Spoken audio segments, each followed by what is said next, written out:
What's going on, YouTube? We're back with a review of a lens I just picked up.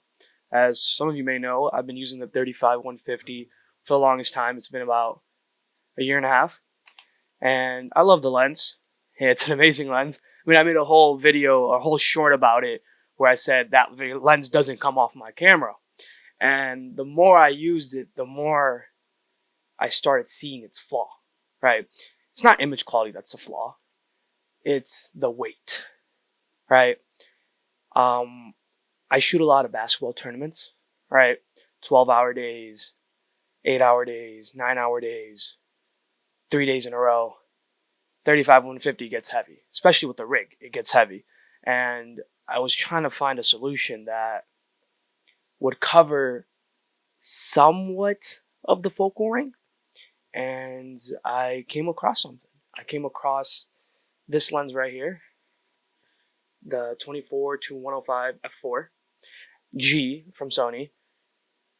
You might be wondering, why'd you get the G? Why'd you get an f4? Don't you want f2.8? In reality, I never use f2.8 anymore. I mean, that was like a beginner thing. In the beginning, I used to use f2.8 all the time for video. And now it's gotten to the point where I don't get off of f4. Especially with how fast these basketball players move. Like, you want as much in focus as possible. So I've been using f4. So when I saw this lens, I'm like,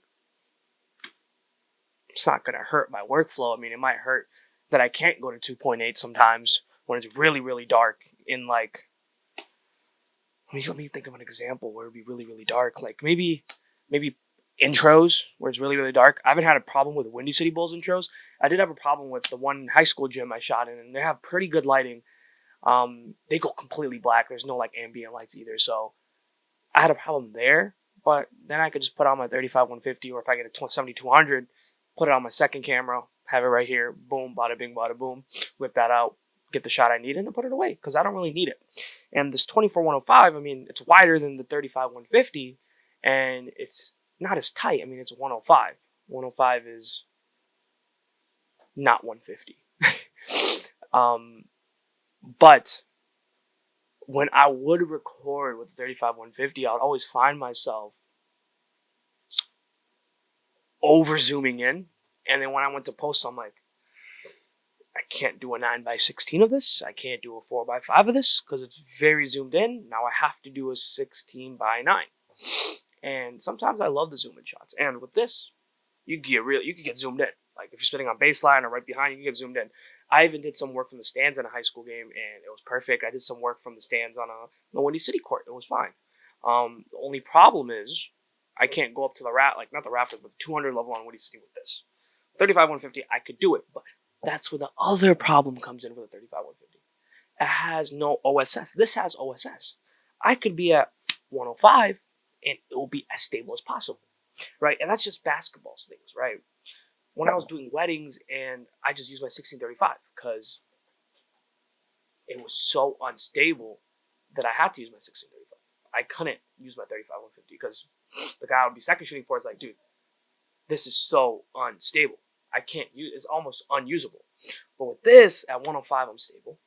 24, I'm stable. 24 is basically like a gimbal at that point. And that would mean that my 1635 gets less use.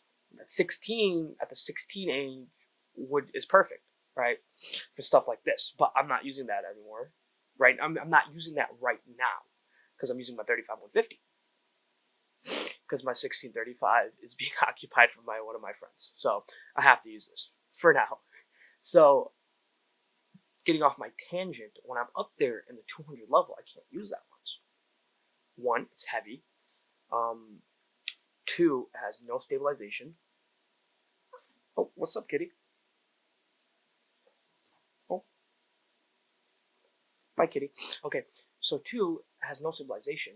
Three, I would have to only use it on a tripod, which if I'm going to make it my designated tripod lens, and I have to take it off, take it on. I guess I don't have to take it off, take it on, but I usually have my A7C2 up there anyway, so if I use this for 100 level and down onto the court, I guess I just can't get facial expressions, but then that's when you get a 70-200. because I don't need the 35 to 150 range anymore. I don't need it. It's not necessity. And I'm not going to get the 7200 yet because I have the 35 150 and it does basically the same thing. I'm losing out on 50, right? I'm losing out on 50, which is fine, right? In Windy City Bulls, we have so many great videographers, photographers that use Sony and can use their 7200. So for now, 35 150 stays, but long term, I think it's going to go because I was worried about this lens not having the sharpness that I want. I was worried about this lens not having the autofocus that I want since it's a G and not a G Master. This came out the same time as a 1635. The autofocus is amazing. You can't go wrong, right? With how good 2017, 2015 sometimes those lenses are. It's perfect paired with the FX3 and it's a great autofocus. I keep doing this. I promise, this is not 6.7, I promise. And this and the 1635 coming out in 2017, I was really worried about the autofocus, and this has shown nothing but amazing results for autofocus. So that's a big reason I decided to keep it, and the 35 150 has taken the backseat. And I usually shoot in the 200 level pretty often, honestly, and it will probably work perfectly on my second camera, which crops in at 4K 60, and the 150 turns into, what is it, God knows, 200, right, whatever, turns into 200. At that point, I could keep it at f2.8, I'm up there. There's not that much problems when you're up there when it comes to autofocus and focusing.